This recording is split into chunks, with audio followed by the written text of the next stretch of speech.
So, Bob, I want to talk. I want to go way back. We like to ask our guests, what was your very, very first performance? And this could have been as a kid or in school, but when was the first time you got on stage anywhere, either stand up or acting? I think he froze. I don't think he did. Yeah, he did not at all. Do we all I freeze? didn't know you were going to ask me this. Let's see. Okay, this is funny. I'm in grade school, and we're at the. I'm in the car with my mom in front of the Towngate Theater in Wheeling, West Virginia, and my sister's inside auditioning for a play. And my mom said, "Go inside, see what's taking your sister so long." I go inside. Then a little bit, we both came outside.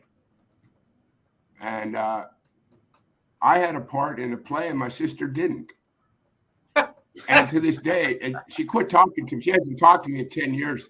And we're not here to, get into that, Dr. Phil and Dr. Phil. But I think it all stems back to that. So I ended up in a play called The Adventures of Harlequin. And I remember there was a cash picture in the Wheeling News Intelligencer, the local newspaper. And then we did all these matinees where they bust in the Brownies, which were the junior to the Girl Scouts. So they were all grade schoolers too, but like third and fourth grade. And I was a sixth grader. So I was like the big man on campus. And these little kids would actually come up to you. It's funny because they're in their uniform, and they would actually come up to you after the show and have you sign a program, which I still to this day look back on, and I thought it was pretty cute at the time, because they don't, it was a big deal to them. And then while this was happening, one of the moms that were there, she goes, "Hey, would you sign my program?" And, I looked at her and said, "Well, why do you want me to sign your program?" And she goes, "Well, who knows? Maybe one day you'll be famous." And sure enough, she was dead wrong. Now, that was the first time I actually ever performed. But, I was a class clown the whole way. Okay, so I'm taking you from the very beginning, if that's okay. Please, Mhm. yeah. Yeah, so I was a class clown the whole way. And in the report card, Robert, gets good grade, the comment from the teacher, but he talks too much in class. And then I think in fifth grade, I won one of those really cool Schwinn or Huffy bicycles with the banana seat and the 8-ball shifter on it and ape hanger handlebars, pretend biker thing.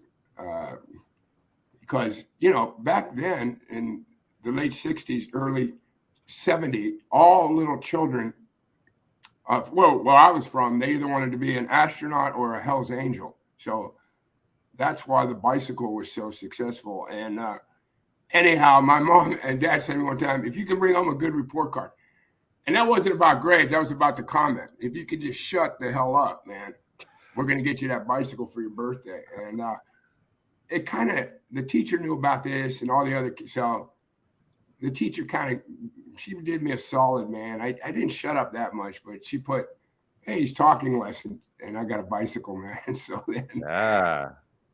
then all through junior high and high school, I did a bunch of plays. I did a bunch of shows at my high school.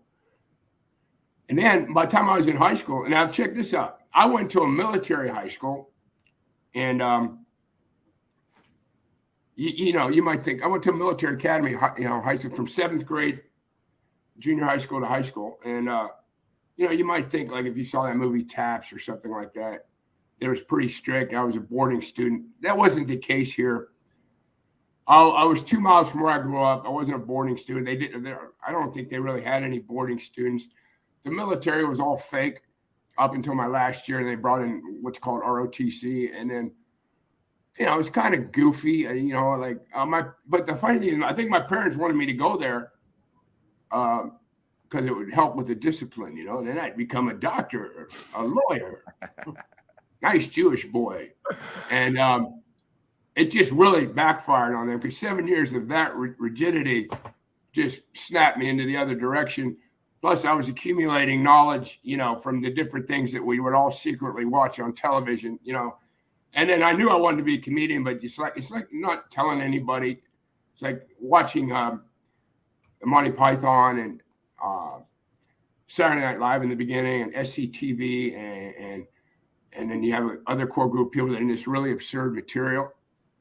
But then you go do the military school thing, and then you don't, it's like, I think the beginning of Christianity, let's just get together and talk about it. Just don't tell the soldiers, or you'll be run through with a saber or, a sword in it.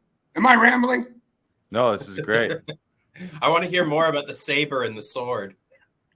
Okay. Yeah. So I got, the saber is what I had to, I think I got one my senior year, but actually they had these ridiculous fake rankings. You go in as a private and then you want to become like lieutenant, master of the universe thing, and captain, adjutant, admiral, so-and-so, general, Nairobi.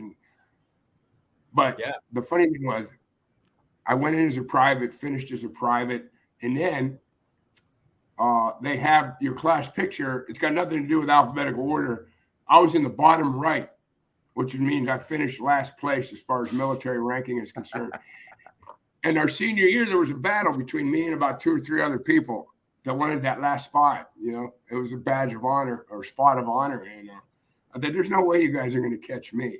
And then a year later, a friend of mine went back to school to visit the head commandant, because his brothers were still at the school, Lindsley Military Institute. And somebody had just been expelled. And my classmate said, "What? How come you never expelled Rubin?" And they go, "Well, Rubin was funny. So they just thought I was kind of like an idiot that couldn't shut up, but I'd get the laugh, man. So,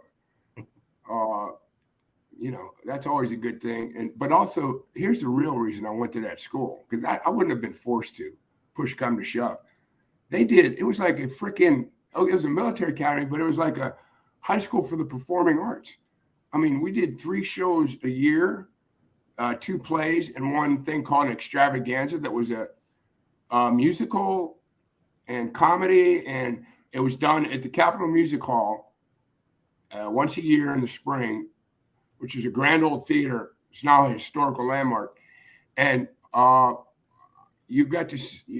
became a member of the comedy team and ended up writing sketches and getting all these other people, my classmates, to do these great sketches. This is in, junior high and high school. It was so much fun. And then with the Wheeling Symphony Orchestra there providing the music. And it's just, and then besides that, we do a play in the fall and a play in the spring. So I was, just getting, and then I didn't play football, but at the pep rallies, they'd bring me up to speak. And that was really when I started doing stand-up, because you'd have everybody assemble and I'd just start telling jokes. Nice. And they thought that was important. So, I mean, how severely military was it? And then I found out later that my class was like the straw that broke the camel's back. Like we just can't have a group of idiots ever pass through this so-called military academy ever again. So I graduated in 77. 78 was the last year. And then 79, they dropped the military. And I'm like, they could have dropped the military in 75. We would have been happy with that. But so then I went to, I ended up in Tucson, Arizona in 1980. And I went to a couple semesters there, and I saw in the school newspaper they were doing a comedy show in this place called The Cellar in the Student Union. Now, The Cellar was cool. It was 2 levels. It had this nice little stage with nice little wings. But it was a place where you'd go to eat your lunch, where usually stuff you got at the food court. So I joined the show when they had done it for a year. And then I brought a certain energy to it, writing sketches, doing stand-up. And then the next thing you know, this place is packed. This is at noon on Friday. And it got so big, we had to move it upstairs to this ballroom. So we did 500 people at noon on Friday. And it was great. Well, there were 2 other guys that graduated with me, and they said, "Yeah, we're going with you, man.